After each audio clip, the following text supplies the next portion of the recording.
Hello friends, welcome back to my channel. அனைவருக்கும் மிகப்பெரிய வணக்கம். இன்றைக்கி எதை பற்றின வீடியோ அப்படின்னு சொல்லி பார்த்தீங்கன்னா, இயற்கையான முறையில் கருத்தரிக்கிறதுக்கு நிறைய பேர் ட்ரை பண்ணிகிட்டே தான் இருப்போம். ஒவ்வொரு மாதமுமே எல்லாம் சரியாக இருக்கும், ஆனால் பீரியட் வந்துடும். அப்படி இருக்கிற வகையில் உங்களுக்கு ஓவலேஷன் நாட்கள் பிறகு நான் சொல்லக்கூடிய விஷயங்களை ஃபாலோ பண்ணுறதுனாலையும் உங்களுக்கு இது வரைக்கும் பேபி கிளிக் ஆகாமல் இருக்கிறதுக்கு வாய்ப்புகள் இருக்குது.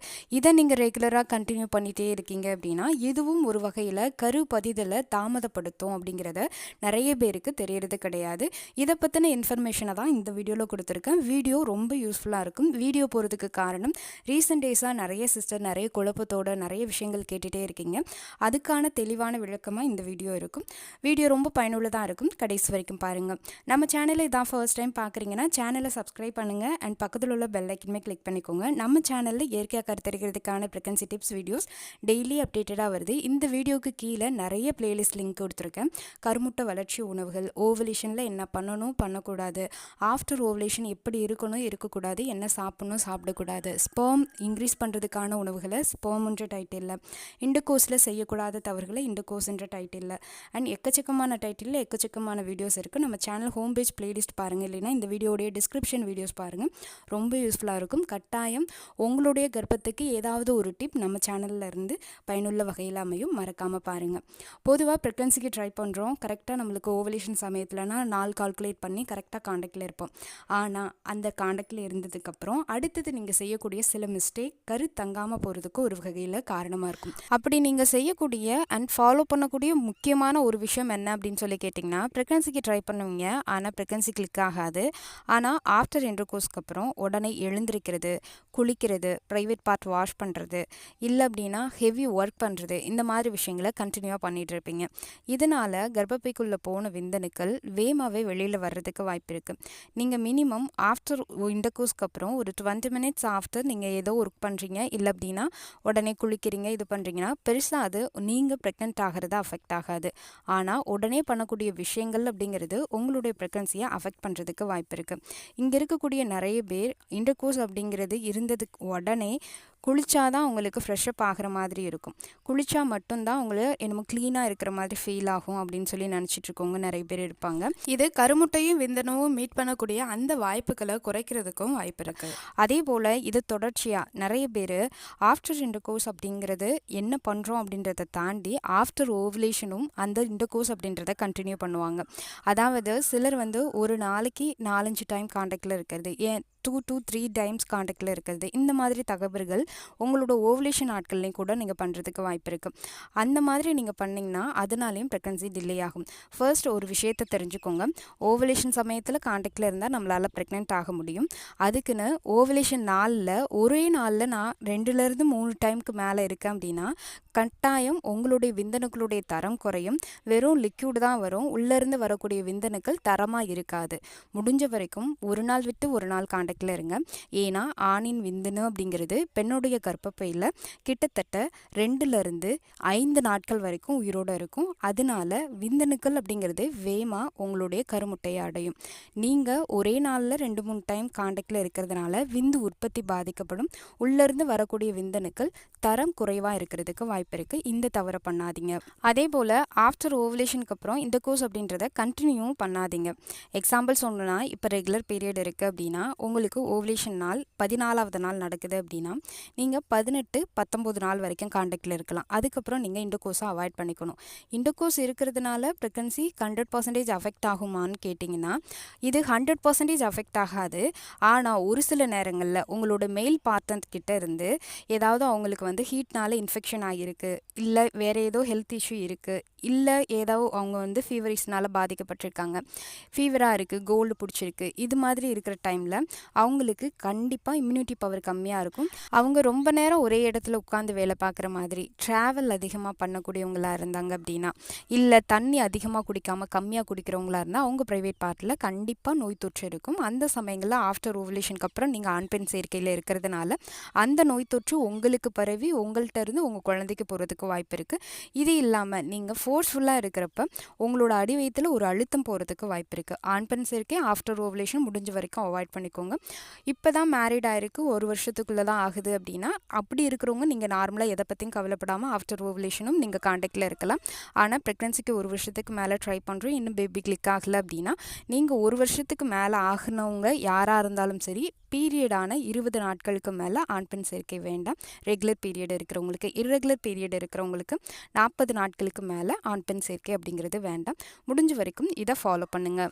அதே போல் ஆஃப்டர் ஓவலேஷனுக்கு அப்புறம் லாங் ட்ராவல் அவாய்ட் பண்ணிக்கோங்க. Travel full and full avoid பண்ணணும்னு நான் சொல்லலை, லாங் ட்ராவல் அப்படிங்கிறத அவாய்ட் பண்ணிக்கோங்க. ரெகுலராக நான் 30 மினிட்ஸ் இல்லை 1 hour நான் போயிட்டே இருக்கணும், அதாவது என்னோடய ஒர்க்குக்காக நான் போகணும், கம்பல்சரி ட்ராவல் பண்ணி தான் ஆகணும் அப்படின்ற கட்டாயத்தில் இருக்கிறவங்க தாராளமாக ட்ராவல் பண்ணலாம். அதுவுமே உங்கள் பீரியட் டேட் தள்ளி போயிருக்கு அப்படின்னா அந்த ட்ராவல் அப்படிங்கிறது ரொம்ப ஸ்லோவாக இருக்கிறது ரொம்ப அவசியம். ஸ்பீட் பிரேக்கர் இந்த மாதிரி விஷயங்களில் பார்த்துப்போங்க. அடிவயிறு குழுங்காத அளவுக்கு நீங்கள் பார்த்துக்கிறது அவசியம். ஆஃப்டர் ஓவலேஷனுக்கு அப்புறம் இதை மெயினாக பாருங்கள். அதே மாதிரி அடிவயிற்றுக்கு அழுத்தம் கொடுக்குற மாதிரி வீடு கீழே மாப் போட்டு துடைக்கிறது, வெயிட்டான மாவாட்டு கல் தூக்குறது, இல்லைன்னா ஒரு பக்கெட் துணி தூக்குறது, அதே மாதிரி மாடிப்படி அதிகமாக ஏறி இறங்குறது, வேகமாக ஃபாஸ்ட்டாக ஏறி இறங்குறது, இது எல்லாத்தையும் அவாய்ட் பண்ணிக்கோங்க. மூச்சு வாங்குற அளவுக்கு மாடிப்படி ஏறி இறங்காதீங்க. மற்றபடி நீங்கள் நார்மலாக மாடிப்படி ஏறி இறங்கலாம். டேட் தள்ளி போயிருக்கிறன்ற பட்சத்தில் நீங்கள் அதிகமாக ஏறுறதை குறைச்சிக்கிட்டு ஒரு நாளைக்கு 1 இல்லை 2 டைம் மட்டும் ஏறி இறங்குங்க. மற்றபடி ஆஃப்டர் ஓவலேஷனில் இருக்கவங்க ஒரு நாளைக்கு 3லேருந்து 4 டைம் நீங்கள் மாடிப்படி ஏறி இறங்கலாம். அதனால எந்தவித பிரச்சனையும் வராது. நீங்கள் ஸ்லோவாக போயிட்டு வந்துட்டு இருக்கலாம். அதே போல் நிறைய பேர் ஹாட் வாட்டர் குளியல் அப்படிங்கிறது ஒன்று பண்ணுவீங்க. பிஃபோர் ஓவலேஷன் நீங்கள் அந்த ஹாட் வாட்டர் குளியல், அதாவது வெந்நீரில் குளிக்கிறீங்க அப்படின்னா அது பெருசாக உங்களுக்கு அஃபெக்ட் ஆகாது. ஆஃப்டர் ஓவலேஷன் குடிக்கிறீங்கன்னா அது பாடி ஹீட்டை இன்னும் இன்க்ரீஸ் பண்ணும். ஏன்னா ஆஃப்டர் ஓவலேஷனுக்கு அப்புறம் நார்மலாகவே நம்மளோட பேசல் பாடி ஹீட் அப்படிங்கிறது இன்க்ரீஸ் ஆக ஆரம்பிக்கும். ஏன்னா இம்ப்ளான்டேஷனுக்காக இன்க்ரீஸ் ஆகிறதுக்கு ஆரம்பிக்கும். அதே நேரத்தில் ப்ரொஜெஸ்டான் ஹார்மோனுடைய அதிகரிப்புனாலையும் ஏற்படும். இதை நீங்கள் அதிகரிக்கிற வகையில் சுடுதண்ணி குளியல் அப்படிங்கிறத பண்ணாதீங்க. நிறைய பேருக்கு பாடி ஹீட்னால தான் இன்னுமே குழந்தை தங்காமல் இருக்கிறதுக்கு வாய்ப்பு இருக்குது. நிறைய பேருக்கு எல்லாம் சரியாக இருக்கும். ஆனால் ஆஃப்டர் ஓவலேஷனுக்கு அப்புறம் அந்த குழந்தைக்கு தேவையான பர்டிகுலர் டெம்பரேச்சர் அதிகமாக இருக்கிறதுனால அவங்களுக்கு கரு தங்காமல் போகிறதுக்கு வாய்ப்பு இருக்குது. இதை நான் எப்படி சொல்கிறேன் அப்படின்றதுக்கான விளக்கத்தையும் சொல்லிடுறேன். உங்களுக்கு ஐவிஎஃப் அப்படின்ற ப்ரொசீஜர் எல்லாருக்குமே தெரியும். நம்மளுடைய கருமுட்டையும் விந்தணுவும் தனியாக எடுத்து வளர்ப்பாங்க. ஆனால் அது பர்டிகுலர் டெம்பரேச்சரில் ஃப்ரீஸ் பண்ணி வைப்பாங்க. அதுக்கு காரணம் அது பர்டிகுலர் டெம்பரேச்சரில் மெயின்டைன் ஆகணும். எப்படி குழந்தை பிறந்ததுக்கப்புறம் இன்குபேட்டரில் என்ஐசியூவில் வைக்கிறாங்களோ அதே மாதிரி தான் குழந்தைக்குன்னு ஒரு வயிற்றில் இருக்கிறப்போ ஒரு பர்டிகுலர் டெம்பரேச்சர் அப்படிங்கிறது அவசியம். அதனால தான் மெஜாரிட்டி உங்களோட பேசிக் பாடி டெம்பரேச்சரை விட 1 டிகிரி செல்சியஸ் உங்களோட ப்ரைவேட் பார்ட்டில் இருக்கக்கூடிய டெம்பரேச்சர் அப்படிங்கிறது கம்மியாக இருக்கணும் அப்படிங்கிறது அர்த்தம். இதை நீங்கள் மெயின்டைன் பண்ணுறதுக்கு பட்டர் மில்க் டெய்லி எடுத்துக்கலாம், இளநீர் அதிகமாக எடுத்துக்கலாம், தண்ணீர் 3 to 4 லிட்டர் அதிகமாக எடுங்க. இது பாடி ஹீட் ரிடியூஸ் ஆகிறதுக்கு ஹெல்ப் பண்ணும். ஆஃப்டர் ஓவலேஷன் கட்டாயம் பண்ண வேண்டியது 3லேருந்து 4 லிட்டர் தண்ணீர் அப்படிங்கிறது ரெகுலராக எடுத்துக்கோங்க. அண்ட் 8 hours ஸ்லீப் அப்படிங்கிறது ரொம்ப அவசியம். ஆஃப்டர் ஓவலேஷனுக்கு அப்புறம் இருக்குமா இருக்காதா அப்படின்னு நிறைய கன்ஃபியூஷன்ஸில் நீங்கள் இருப்பீங்க. இதனால் ஸ்ட்ரெஸ் ஹார்மோன் இன்க்ரீஸ் ஆகும். கார்டிசோல் இன்க்ரீஸ் ஆக ஆரம்பித்தாலே ப்ரொஜெஸ்டான் ஆட்டோமேட்டிக்காக டவுன் ஆக ஆரம்பிச்சிடும். ப்ரொஜெஸ்டான் இல்லைன்னா இம்ப்ளான்டேஷன் ஃபெயிலியர் ஆகிடும். இங்கே இருக்கிற நிறைய பேருக்கு ஃபர்டிலைசேஷன் ப்ராசஸ் வரைக்கும் சரியாக நடக்கும். செல் உருவாகுறது அப்படிங்கிறது இதுக்கப்புறம் கர்ப்பப்பையில் பதிகிறப்ப அதோடைய டெம்பரேச்சர் அதிகமாக இருக்கிறது, இல்லை அப்படின்னா அந்த எண்டோமெட்ரியத்துடைய திக்னஸ் கம்மியாக இருக்கிறது, ரத்த ஓட்டமே உங்களோட கர்ப்பப்பைக்கு போகாமல் இருக்கிறது, இதனாலேயும் உங்களுக்கு இம்ப்ளான்டேஷன் ஃபெயிலியர் ஆகும். முடிஞ்ச வரைக்கும் ஆஃப்டர் ஓவலேஷன் உங்களுடைய அந்த கர்ப்பப்பைக்கு ரத்த ஓட்டத்தை அதிகரிக்கிறது லெக் அப் தி வால் போஸ் போங்க. அதே மாதிரி 10 நிமிஷம் டெய்லி வாக்கிங் போங்க.